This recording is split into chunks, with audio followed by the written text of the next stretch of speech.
Old School Lane Casual Chats is brought to you by oldschoollane.blogspot.com and is associated with Channel Frederator, Manic Expression, the Comic Book Cast, and the Arun Mehta Show.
Hello, everyone. Welcome to a new episode of Casual Chats. I am Patricia, and with me today is a very special guest. Why don't you introduce yourself?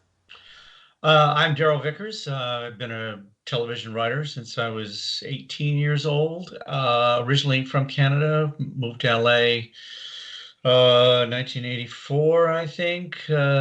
Started on a show called Thick of the Night. I was Mickey Rooney's personal writer for a number of years. I was the head writer of The Tonight Show. I work with George Carlin. I've done sitcoms. I've done animation. I've done, you name it, if it paid, I did it. Okay. So where did you get your influences for writing? I think when I was young, I would say British comedy was, since I was born in Britain, and there's a big Canadian fascination with certain Canadian, British comedies. Monty Python was absolutely enormous for my writing partner and myself. And The Two Ronnies was another show. And I think, once I reached high school and things, I would say Johnny Carson was certainly a big influence, and the likes of George Carlin would have been. And later, as I got into adulthood, I think P.J. Wodehouse, who did Jeeves and Wooster and those kind of things. A lot of appreciation of language along with the humor. Yeah, I think that one of the things about Monty Python and a whole bunch of those British comedies is that they have a different way of presenting senses of humor as opposed to Americans, where they're kind of straightforward, while British comedy tends to push around a lot of punchlines right before you get to the major joke. Well, I think there's been there was with Python and with the Goons, there was a real shift in what comedy was. And perhaps the Americans haven't cottoned to it as much as they did in Britain. But somebody once described the difference between American humor and British humor is Seinfeld being a prime example. Here is if you take an enormously small item and you make a gigantic fuss over it. And the British take a gigantic item, like a rocket coming through their living room and just sitting there and ticking and not paying any attention to it, making it a very small thing in their lives. They said that's kind of the two kinds of humor, I think. Plus, the British like to put on dresses. Right. Yeah, pretty much. So what would be the writing process of doing an episode for a TV show? Well, if it was say an assignment or something, obviously you have to learn the show. And the first thing you do is, if generally my partner and I once we got to a certain point, didn't pitch. So it's not like you do 200. They usually go between, and back in the day, we used to do, say, 2 or 3 sentences to give you an idea of what the storyline would be on a specific show. But that seems to, as the studios and the networks have got greedier and greedier, now you're doing a page and 2 pages. You're showing how it starts, the middle, and the end. And, the problem with that is that if there's something in it that they don't like, well, you've wasted all that time beating out all the story. Say if it's about a guy who finds an orange and he tries to return the orange, and somebody beats him up because they think it's his orange. And in the end, the orange finds its rightful owner. Well, if you do all that, and they've already done a show about oranges, you've wasted all that time. Whereas, I'd like to do a show about an orange. Writing 2 sentences like that would save all that time, but they don't care. I mean, basically, there's a lot of studios and networks are in the business to waste your time, because it's no skin off their neck how much work you do. So basically, you would do some sort of story thing between 2 sentences and a couple of paragraphs. And once they okay that, and maybe they give you some notes, then you would break it down into scenes. If it's a 1-camera show, well, maybe there's 20 scenes or something like that. And if it's a multi-camera, of course, you're breaking it into acts, and you're breaking it into 2 or 3 scenes an act, because you only have so many sets in a multi-camera show. So they're different animals. So yeah, you have to write to whatever the parameters are of what you're doing. And of course, animation, there are different parameters in that. You are a lot more free in 2D animation than you are in 3D animation, because everything you do in 3D animation costs money. So it's very restricting. When we first started out, and I don't want to digress too much here, but early in 3D animation, it was almost like radio, because they couldn't really do anything because everything was so expensive that, for instance, we did an episode of Jimmy Neutron, and it was called Granny Baby, and Jimmy gives this age-reducing formula to his grandmother, and it turns her into a baby. So we said, basically in even a live action show nowadays, you'd show that kind of transformation from old to, as she would shrink down and get younger and younger and younger. You couldn't do that in 3D animation, because every single step along the way was a brand new model, and it would have cost a fortune. So basically, you could see her as an old woman. There would be a bing, and then she would be a baby. That's the entire transition. You couldn't lift somebody up back in the early days, or you couldn't say hug them, because that would, or you couldn't change their clothes. You could change the color of their shirt, but you couldn't give them a jacket, because that was a whole new model. So everything costs money. So you have to, when you're writing for the show, you have to be aware of what the parameters of the show, what their budget is, because shows are always trying to save money, and you just need to know those things. So, because one of the things, if you write your draft or whatever it is, or your outline, and it's completely wrong for the show, or you've spent more money than they spend on the entire season on this one episode, it doesn't look good. So you just have to do that little homework to know what they're expecting, and how they particularly present their product, because it is a product. I mean, if you're writing to order, it's like anything. It's like somebody tells you they want a pepperoni pizza with some anchovies. That's what you do, and it's very similar. I mean, there's some creativity in there, but that, in the end of the day, you need that pizza the way they order it. And so from sending in the outline, and then they will always give you notes, and you will break it down again, and then you just add the dialogue to it. For me and my partner, we are very gifted at dialogue, so that was always the easy part for us. Some people it's not. A lot of people, when they do an outline, they don't put dialogue in. For my partner and I, it used to cement who the characters were, because if we could hear them talking, we built up their personalities, and it set something in your head. But we were unusual that way. Most writers do not do a lot of dialogue in outlines. Right, right. Yeah, it does make a lot of sense because you want to be able to get towards the main point whenever that you're presenting something. And if they want to see how your work is and they want to know if they can be able to do anything with it. If it's something that has already been done or it's too complicated, then there might be a chance that they won't accept it. I can definitely understand that because I'm going to school and getting a broadcast journalism degree, and being in the media industry, especially, can be you have to play by their rules, and you have to, um, even though that sometimes it can be pretty limiting, depending on who you work with, then you just have to do what you can with the limitations, and hopefully it goes well. I think part of being a professional is you do the best you can under the circumstances.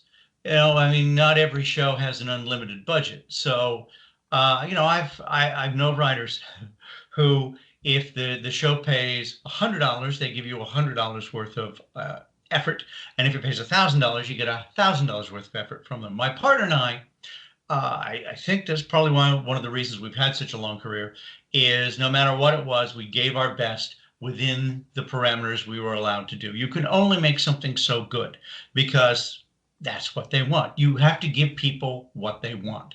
But you can always try and make it as good as possible within those limitations. And it's at the end of the day, you gave your best. So as opposed to, well, I just pounded this out and after it's done, whether you care about what happens to it after that or not.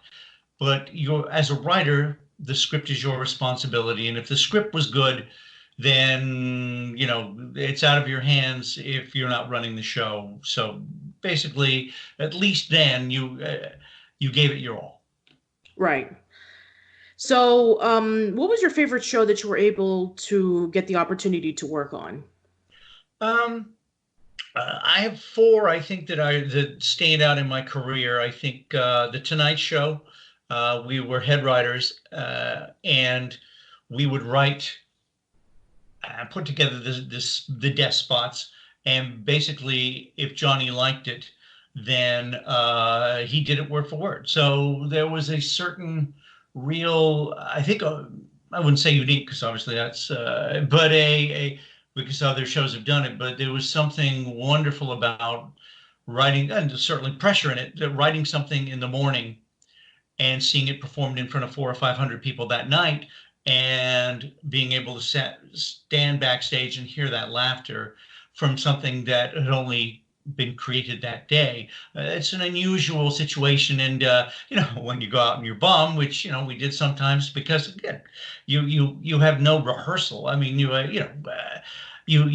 don't try things out, off Broadway and then give it your, the final polished product. It's basically the writers we had were some of the best in the world because you wrote it that morning. We put it together by lunch or 1 o'clock. We gave it to Johnny, I think around 2, and he performed it at 5:30 in front of a live audience. And you just don't get that kind of experience. It's just, it's not filtered through a million people. And most of the stuff you do in television is just everybody has input.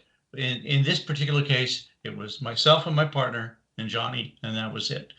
Ned's Newt was another one. It's an animated show that we did 3 seasons of. It was very early. It was the first animated show we did. And it spoiled us because we had very little interference in it. And we got to do some really interesting stuff, which in hundreds and hundreds of episodes following Ned's New, we did it in animation. We were never able to replicate that kind of creativity and the freedom. We did a show with John Landis called Campus Cops. We had a great cast, and we were able to do some very interesting stuff on that. And again, very little interference.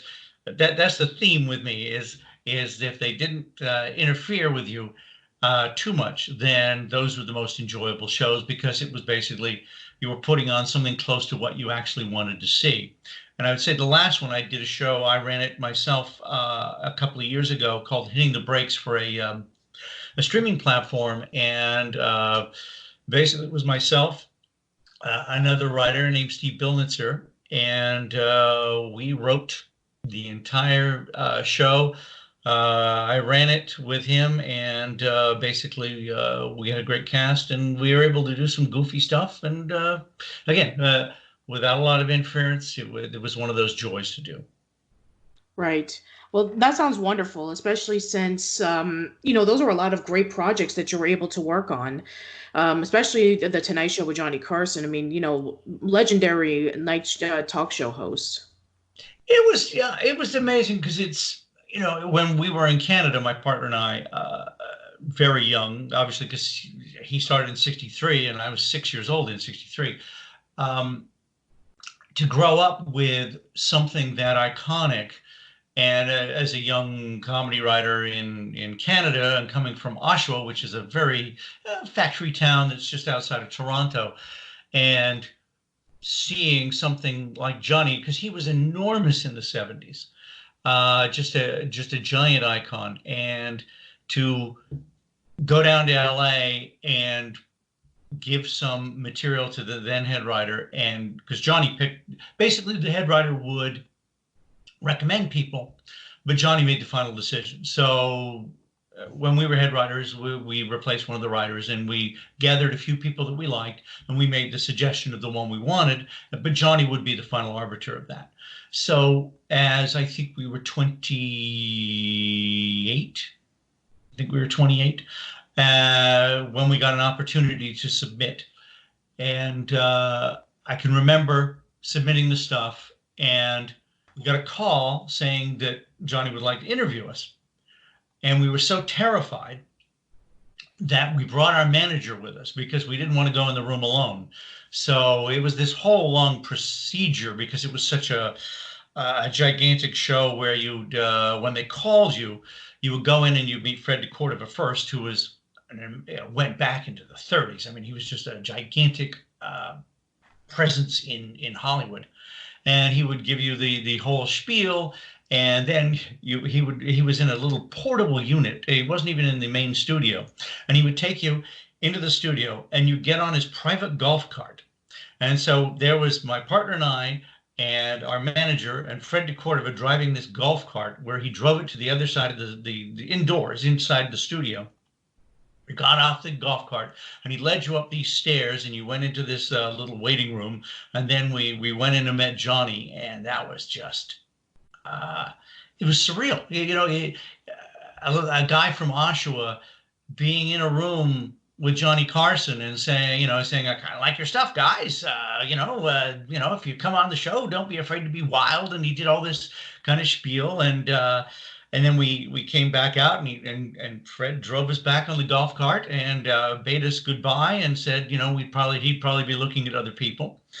And I went home, and I was lying on the bed, and I just thought, no, he's never going to hire me. It's just too surreal. It just isn't something that would happen to me. And I think I got a call the next day, and they hired us, and 2.5 years later, we became the head writers, and kind of made my career, I guess. Wow. That's a really good story for sure. My other question is, what was your least favorite show to work on? Probably the Parenthood. It was a show that we didn't want to do. The star was difficult. He had done a show earlier, and it had been a disaster. And the studio, we were on overall, which Warner Brothers, which meant that they would pay you money, and they expected you to work. And each thing you did there would be a set fee for that thing, which would come out of your salary. So the closer to your salary and the set fees that you worked for them, the better off you were. We would punch up pilots, and we would write pilots, and if you got a pilot picked up, then that would be a certain amount of money off this money they were giving you sort of in advance. You didn't have to pay it back, but basically it was kind of it was considered a payment in advance. So at some point they came to us with the Parenthood, and it was just right from the get-go. It was just a bad experience, and by the end, I just hated it. I just hated every second. Every second I wasn't there, even if I was in the shower on my way there, I think at least I'm in the shower. I'm not there. And if I was in the car, I think, oh, well, at least I'm in the car. I'm not on that set. And by the end, I can remember the last night because we did 13 episodes. And it went on. We created it with the star, and it went on for another 4 years, but we only did the first year. I can remember going down from when they shot the show. It was a multi-camera show, so there were a number of sets, and you would sit up in this booth and you would look down, and in case anything happened, you would have to go down and make adjustments or whatever. So at the end of the last show, the audience went out, and I walked down and I stood on that set. And I just basked in the glory of knowing I'd never have to be there again, and I'd never have to talk to that star again, and I was free. And, not every show is great. Everybody wants to be a writer and thinks it would be wonderful, or an actor. It's the same with being an actor or whatever that dream you have is. But there are times when you're a professional, and I think you talked about it on, stuff you've done, where it's not ideal. And it's not what you want to do, but you do it because you're a professional and that's your job. And yeah, just because it's show business doesn't mean it's not a job. Doesn't mean you don't have to get down there sometimes and you dig that ditch and you hate every second of it. And that was certainly the Parenthood with me. And I'd say the other show, maybe You Wish, which I thought was kind of a dreary show, and the showrunner was kind of a mediocre talent. And it just wasn't fun. The show wasn't very good, and it was a lot of hours to do something that was mediocre. Yeah.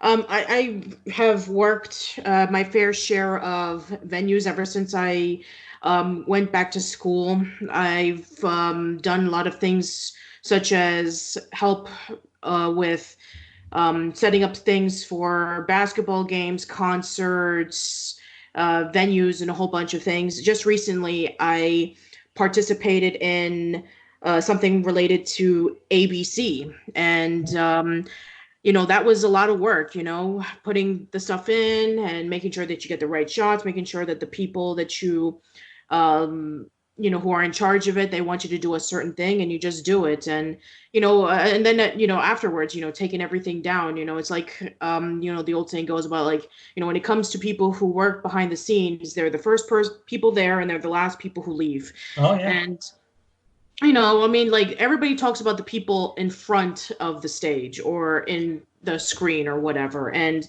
they don't always talk about the people who are working behind the scenes. And trust me, it's grueling work, and you get to, do things that you don't like to do at times, but you do it anyway because you love doing it. And people have a passion for it, whether it be in film or television or what have you. So, it's not pretty work. It's not easy work. It's difficult, but you enjoy doing it nonetheless. And it's a competitive field. I mean, everybody wants to be in show business for some reason or other. So if you don't want to do it, there are 17 people behind you who desperately want to do it. It's a very competitive thing. It's like sports. Once that player once he's past his prime, you're gone. I mean, nobody owes you a living in show business. Every show you do, everything is competitive. You have to beat out a dozen, 2 dozen, 4 dozen people to get that job, and it never changes. It's always a fight, and you have to be prepared for that. It's a club you want to be. It's a club you want to join. So therefore, you really can't argue about the rules. You just have to be realistic and realize that not every day is going to be, just sitting there while somebody serves you a soft drink and everybody asks your opinion. That's just not the way it works. Exactly, yeah. And another thing that you have to understand is that, let's just say that if you talk disrespectfully to somebody from the industry saying, I don't like your tone of voice, or I don't want to do this because that's not how I see it. I mean, if you like are really like pushing them too far, then let's just be honest. I mean, like they're going to not only fire you and, remove you from the crew, but they're also going to tell this to their other co-workers and the other executives from even the other TV stations or movie lots, letting them know about what you said or what you've done. I mean, you think that being in Hollywood is going to be like this big, gigantic industry. No, it's actually surprisingly a very small group of people that know each other from ins and outs and such. So, you have to be careful of how you act or how you react to people or how you present yourself. Presentation and attitude is key when it comes to working in the industry. Oh yeah, it's a very small town and people gossip. And even you see it even with the biggest actors. If they're assholes, as soon as you don't need that marquee, as soon as that drops down a little bit, they can't wait to not work with you again. And I've worked with some monsters, and yeah, if you work with somebody, I've worked with any number of people who I just love. And if I'm writing a script and there's a certain actor I like, I keep them in mind as I'm writing. It says, oh, so-and-so would be very good for this. I work with a lot of really good people on my last show, and I'm writing some pilots now, and I keep them in mind. But again, if there were a couple of people that I hated, they're never going to work with me again unless it would, I'm partially retired now, so I only do what I want. But it's one of those things where I spent many, many years working with jerks, and you just get tired of it. And if you have the power, if you get that opportunity, or somebody asks you, I mean, I've had a lot of people, a lot of showrunners and things will call me and say, how was so-and-so to work with? And I give an honest opinion because some people are great and add to the joy of the production, and some people just make it into poison. And they never change. I mean, there's very, very few people that you will find that go through a bad patch and are incredibly miserable people, and then all of a sudden, I can't believe it, he's a joy to work with now. That almost never happens. Right. Yeah, for sure. Going into what you were talking about, like writing for animation, such as Newt or Jimmy Neutron, some people in the media industry think that working on an animated series is a low point after being around for live action shows or for movies. Since you've written for both, how do you feel about this statement? It depends on any number of factors. I mean, my partner and I got into animation because we'd worked, I think one of the last shows we'd done was the Parenthood, and we were, before getting into animation, and we were just sick of working with actors. The grind of sitcoms is the amount of hours you put in is incredible. So when we did Ned's Newt was our first animation show. It was a really good show that we got to work.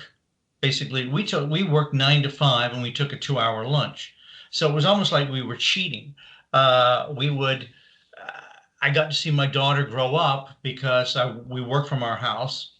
My house, my partner would drive over and I would walk down from the bedroom into the office, and that was where we were. We didn't have to drive to the studio.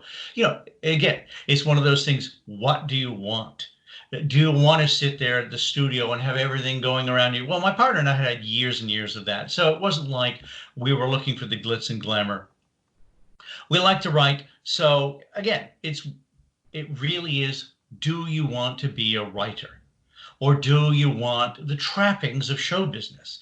Because animation writing, for a lot of it, there are very few tables. I think Fairly OddParents is one of the very few places where people will sit around in an actual room and pound out shows. You write them at home by yourself, and you send them via the internet into whoever is, whatever studio it is. And we did hundreds of episodes. And again, it's something like Ned's Newt or Jimmy Neutron were fun to write. We did a show called Noombori and the Super 5, Super 6 or something like that. That was awful.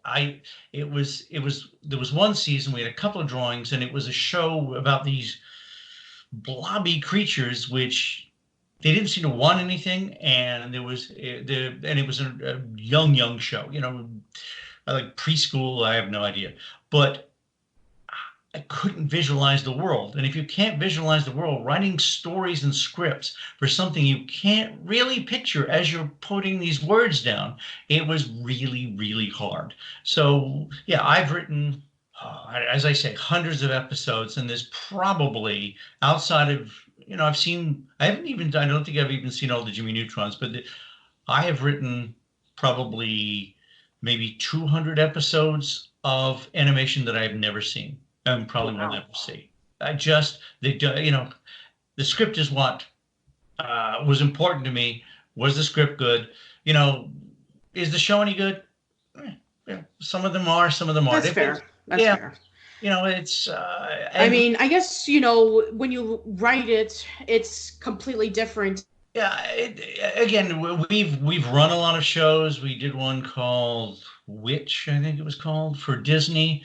I don't think I've seen any of those. I did have to go in, though. We part of our contract for that show was we would go in and we would supervise the voice actors. So, there are different levels depending on, we did a lot of shows in Canada because Canadian animation gives you health benefits and pension, where if you work on most shows, unless it's a primetime show in the United States, what you get paid is it. There's nothing, there's no benefits to it. So my partner and I basically would turn down most of the American shows because health and pension were very important things to aging writers as we were. So it really depends on the type of show and how much you're involved in it. A lot of the stuff basically was just really writing it. As I say, we would do 9 to 5. 5 days a week when we were doing live action shows. Boy, I mean, I can remember doing all-nighters on certain shows where you write all night and then you may get 2 hours to go home and have a shower and then you'd be back the next day. One of my favorite stories, it wasn't a show we were running. This guy who a really mediocre talent showrunner, we were doing this episode, and he would like to spend all day on the set with the actors. Again, if you're a writer, write. If it's a necessity, then you're down there. But there's no reason for a showrunner that can't go look at a scene once, come back, and then do writing. But he would be gone all day, and when he came back, he wouldn't like anything you'd written. So basically, you'd be starting from scratch at 5:30 after the actors go home. So this one episode, we were writing it all night till, let's say it was like 7:30 in the morning, and then we had a table read with the studio and the network at 11. So we spend all night writing, and you punch it up, and it's better. And so we go home at 7:30, and we have a shower, and we're exhausted, and we grab some breakfast, we come back.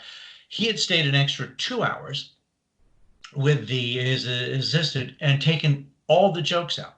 Every single joke we'd written, us and the other staff, that evening, all night, he'd taken them all out. So we go to and we don't know this because we're at home having breakfast. So we show up for this table read, and they start to read this script, and it goes over like the Hindenburg. I mean, there was not a smile in it. It was just absolutely horrific. And at the end of the whole thing, he stands up, this showrunner, stands up and says, I know what you're going to say. There are problems with this, but I know how to fix them. And he was one of these guys who, like the firemen, and there are plenty of these people out there because they think it gives themselves importance. There are plenty of showrunners out there who sabotage their own work so they can come in at the end and be the hero because it makes them seem more important.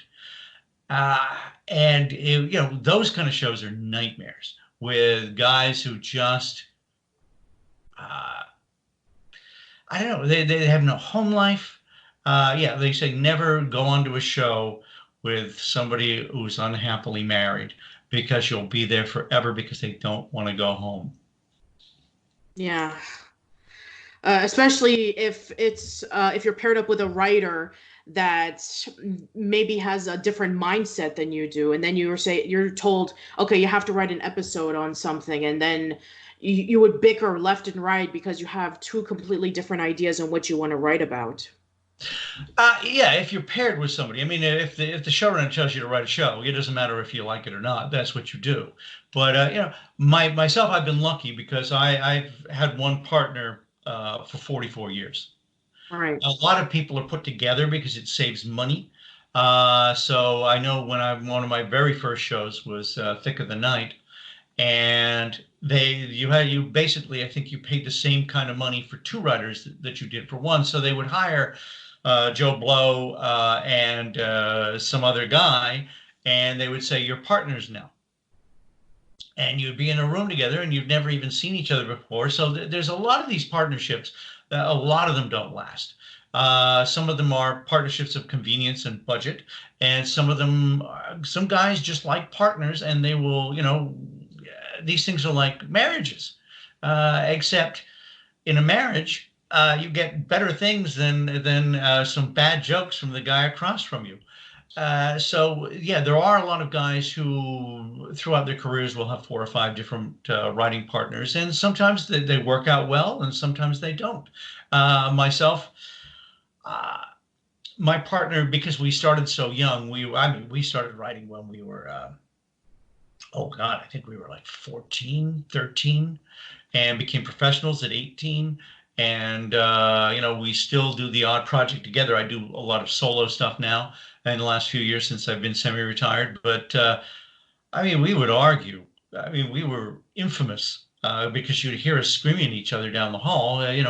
But again, it was more of a brother type thing with my partner and I because we knew each other so well. It wasn't born out of finance, or it wasn't born out of convenience. We just were a couple of guys from Oshawa who decided we wanted to be writers, and through all the knockdown, drag-out fights of 40 odd years, we never looked for other partners to write with. Yeah. Well, that's wonderful that you're able to have a writer that not only has been around for that long, but also that you can be able to partner up with, and you can be able to create such unique stories that, a lot of people seem to gravitate towards, whether it be in live action or animation. Well, I think part of the strength we had is we are very, very different people, and we had different approaches to writing, and we have different interests. So we, as opposed to two guys who like sports and everything we write is about sports, most of the things I really like, Andrew has no interest in, and vice versa. So we had a larger world of things to draw from, and two different writing styles. Andrew has often described the way we do things as he has almost a mathematical way of writing a joke where he will get some sort of an idea and he will just put it out and he will replace words and he will move things around and try and figure out how to get the most comedy out of a particular idea. And he says that myself, and he's probably true in a lot of ways, that things just drop out of the sky and hit me in the head, and that's the thing I write. It's more instinctual. I don't know. It just things occur to me, and in some ways it's almost scary because I thought with Andrew's mathematical way you can always kind of do things, but suppose one day things didn't occur to me. What would I do? I have no idea. Hmm. Yeah, I mean, well, that's a good thing because if a person, I mean, if you were to pair up with two people who think exactly alike, I mean, what's the point? I mean, if that's you could always just have that one person just basically do everything because the other person would be pretty much identical. With a different person paired up, then you can be able to think of something that you wouldn't have thought of, and vice versa. And I think one of the things Andrew often said about us, because we had been partners for so long, is that if you're writing with a new partner, it's like having a new girlfriend. You don't want to say anything bad. So basically, when you're pitching ideas back and forth, you would probably put in stuff that you didn't particularly think was great, because you didn't want to be rude, or you didn't want to offend the other person. Andrew and I were never afraid of offending each other. So it would be a much more heated thing, and we were never afraid to say, I don't like that line. We can come up with better than that. Even if the other person really liked that line, we would certainly lock horns on a lot of stuff where if you didn't know the person that well, you probably wouldn't want to go to the mat like that. Yeah, exactly. So I have one more question for anybody who's tuning in who may even want to work in the media industry. You yourself as a TV writer, what advice would you give them? Well, I think the advantage you have today is technology, which wasn't available to, when I started out on manual typewriters. I mean, electric typewriters were a fortune, and they weren't correctable. You had whiteout. So, I come from the Stone Age of writing. I mean, I was at the end of the great old Hollywood. So I think if I was starting out today, and I know that, and it's certainly true with me, that a lot of writers are socially backward and don't deal well in those kind of situations. What I think, number one, I'm going to back up one and say you have to be a self-starter, especially if you're in the early days of your career. You can't just sit and wait for somebody to say, oh, I want to hire you. When back in our day, we would write scripts. I mean, if we would just pound out sketches, and we would write half hours. And so you build up examples of your work, so that whatever came along, whether it was an hour show, a half hour show, Andrew and I wrote cartoons, we wrote sketches, we wrote one-liners for comedians. I mean, just everything. So that when an opportunity came up, we had been in that arena and we were able to step up to the plate. But the difference between then and now is that if I was starting out again, I would probably cultivate some friends who are actors and be able to produce. Again, you produce within the realm of what you can do. You write within those. So I would write things today that were easy to produce, get a few of my actor friends, because this would be, for me, it would have been high school, it would have been just post high school. Produce things, put them online, because a lot of producers, a lot of studios do not read, but they will watch things. So even if you were to be able to just go in and show some of your sketches to an agent, or show, because then it's something more than just sitting in, because agents and studios really do want to sit and be in Tinseltown. Writers and, people who work on the line and things like that, they aren't that. Those are real jobs. But if you're a guy who's sitting in a development job at a studio, do you really want to read another script? You'll watch something. It'll take 5 minutes. It'll take 10 minutes, whatever. And if it's funny and amusing, then he'll give you, you might get a call. But the chances of him picking up a script out of the great big pile of scripts he's got and really giving it any attention at all is doubtful. That's a hard road. I would be a self-starter. I would use the technology that I have. I would do, vlogs. I would do blogs. I would do videos for YouTube. I would do videos for Vimeo, or whatever. You get that exposure. You're also getting, I think it's a good learning process, because you realize when you're writing what the limitations are of what you're doing, because you probably don't have any money. So you're doing funny for free, and you're figuring out how to work within parameters, and you're actually getting product that will help you sell yourself down the road. That's what I would do. Wow, well, that's very wonderful advice, and I want to thank you very much for coming on by and sharing your amazing, wisdom and advice for everybody. But I don't know if it's wisdom. I hope it's not too much just plain blather, but those are a few of my experiences in the biz. Yes, well, thank you very much. It was very enjoyable. Oh, thank you. Thank you. All right. So please let us know, if you have anything to plug or self-promote, or, where can people find you at? I don't really do a lot of self-promotion. I've got vinyl is my other love, so I have a YouTube channel called Off the Beaten Tracks, where I do album reviews and I interview actually rock stars about albums they've done, and so that's been a lot of fun. And if you're interested in music, perhaps you could check me out there. All right. Sounds wonderful. And I want to give a special thanks to Liam Higgins, who paired up Darrell with myself for this podcast interview. And I'll link Liam's stuff in the description box below where you can find him. And check out his podcast miniseries, What I Just Saw, where he had a whole bunch of actors and actresses come by and perform various characters based off of the Channel Awesome incident. And I interviewed one of the actresses, Aria Curzon. You can check that out on the podcast feed. So let us know in the comments below about what have been your favorite shows that Darrell has worked on.